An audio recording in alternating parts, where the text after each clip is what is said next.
Hi, I'm Rick Belt, the EV Mic Guy. Thanks a lot for watching. Reading through our viewer mail, I came across this one from Jason in Sacramento, California.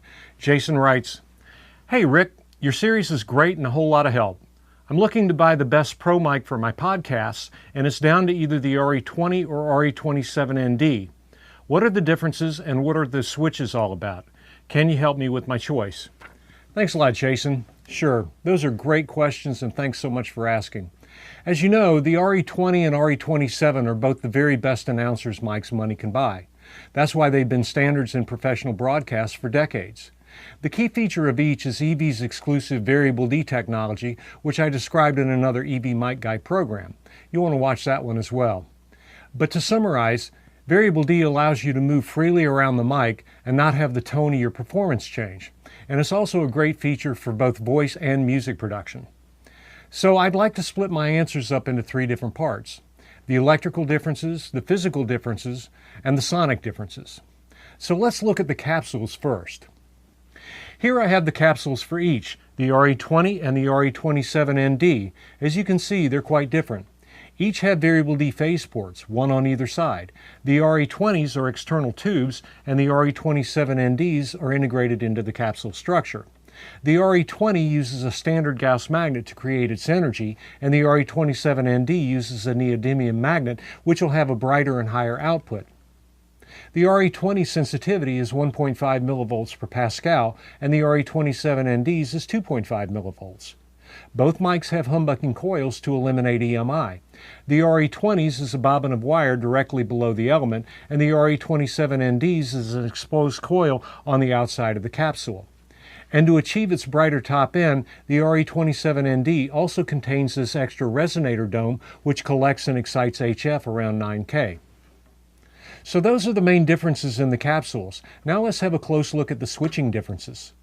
The RE20 contains a dual position switch for filtering. In the left-hand position, the mic is flat from 80 Hz up to 6K with a broad 2.5 dB rise between 6K and 14K, and is balanced out with a -3 dB slope between 80 Hz down to 45 Hz. The right-hand position engages a bass tilt curve, throwing 4.5 dB of attenuation from 400 Hz down to 100 Hz. The RE27ND's filtering options are far more extensive. There are 3 switches that function independently.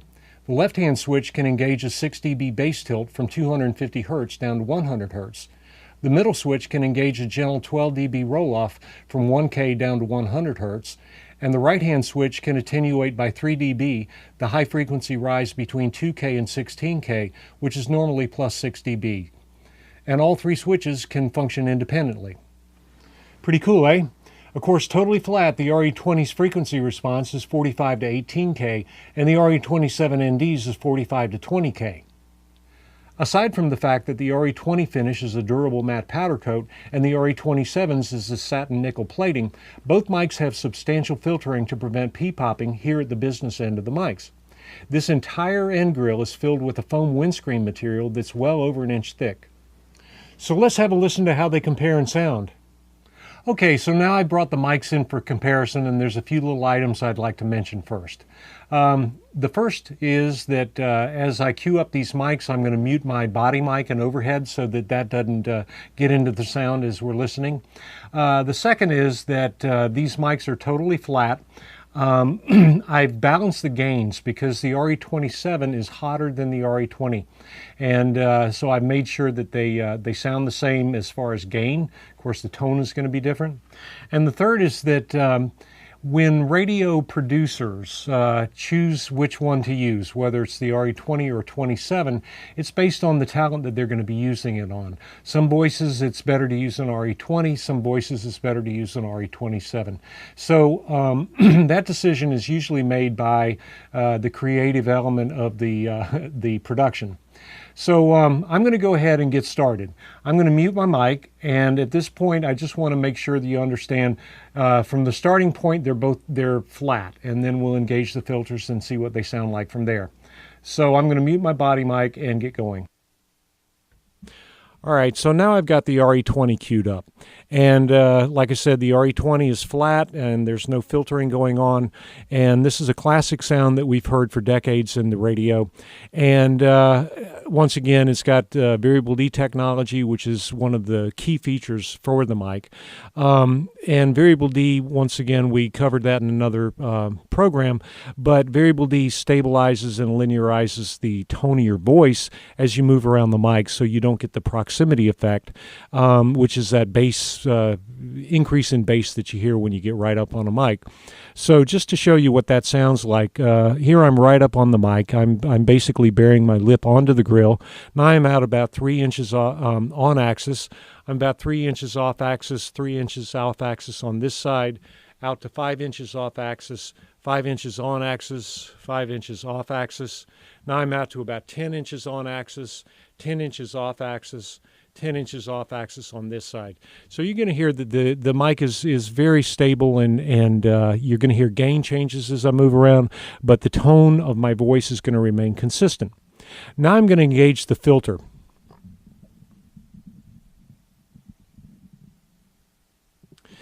Now this filter is generally engaged to correct for room. A lot of times you've got hum, rumble in a room. Of course, if you need to engage the filter for the talent, it's there for that too. But a lot of times you'll engage that filter for bass control of ambient room noise. And this filter engages a 4.5 dB gain reduction from 400 hertz down to 100 hertz. And on my voice, you might have heard that it thinned it out just a little bit. And once again, for some talent, you may want to go ahead and take care of that low frequency content at the mic instead of doing it in processing. But I'm going to move around the mic a little bit with that filter engaged, and you're going to hear that the variable D effect is still engaged. So that's the RE20, and I'm going to go ahead and put the filter back, disengage the filter, and I'm going to move on over to the RE27. Now the RE27 is going to be brighter. You probably heard that right away. And the RE27 has more gain, so we made up for it on the console, and it has a different personality altogether. It does have the variable D technology, and I can move about the mic without suffering any kind of tone changes to my voice. I'm 3 inches out on axis, 3 inches out off axis on this side, 5 inches off axis, 5 inches on axis, 5 inches off axis, out to 10 inches off axis, 10 inches on axis, 10 inches off axis. But I'm moving around the mic, and you're going to hear that the tone is stable. But once again, this is a brighter mic. Now I'm going to go ahead and engage the first filter.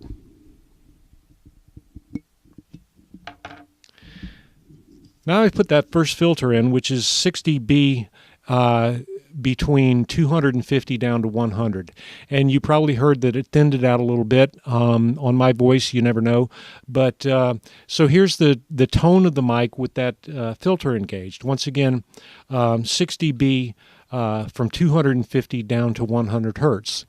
Now I'm going to disengage that and engage the middle filter.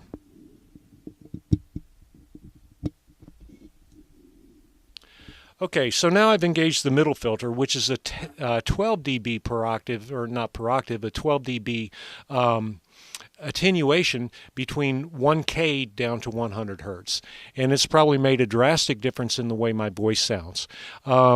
As far as the proximity effect or lack thereof and the variable D, here's what it sounds like as I'm moving around the mic with that middle filter engaged. And so you get an idea what that filter does for you. It takes 12 dB off between 1K down to 100 hertz.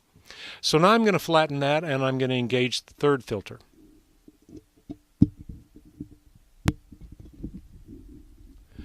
Okay, so this is the third filter, which is I don't want to say a low pass, but it's a filter contour to take care of the top end. It takes 3 dB off on all the high frequency, and the high frequency in a flat position is 6 dB boost between 2K and 16K. Now this has brought that back by 3 dB, so it smoothed it out. It's probably taken some of the sibilance of my voice away. And I'm going to move around the mic and give you an idea how that frequency contour sounds with the variable D on my voice. So that gives you an idea how this mic sounds. Here's the high pass or the low pass or the high cut filter engaged. Now I'm going to go ahead and take it off and go back to flat. So here's the RE27 totally flat, and I'm going to also bring up the RE20. So here's the RE20 totally flat. My lip is about 2 inches from the mic. Here's the RE27 totally flat. My lip is about 2 inches from the mic. So that gives you an idea of the comparison between the two. RE27, RE20. So there you go. I hope that helps you understand the filtering and what the sonic differences are. So there you are, Jason. I hope that helps with your decision. Just remember that mic choice is based on personal needs and circumstances. The RE27ND will be brighter and more powerful. The RE20 will be smoother and warmer. Only you can decide which is best for you. But thanks again for your questions. You know, although today's show was about mic choice for voice production, let's not forget that the RE20 and RE27ND are both outstanding choices for a variety of instrument and music productions as well. So that's it for this show. Thanks for tuning in. This is Rick Belt, the EV Mic Guy. See you next time.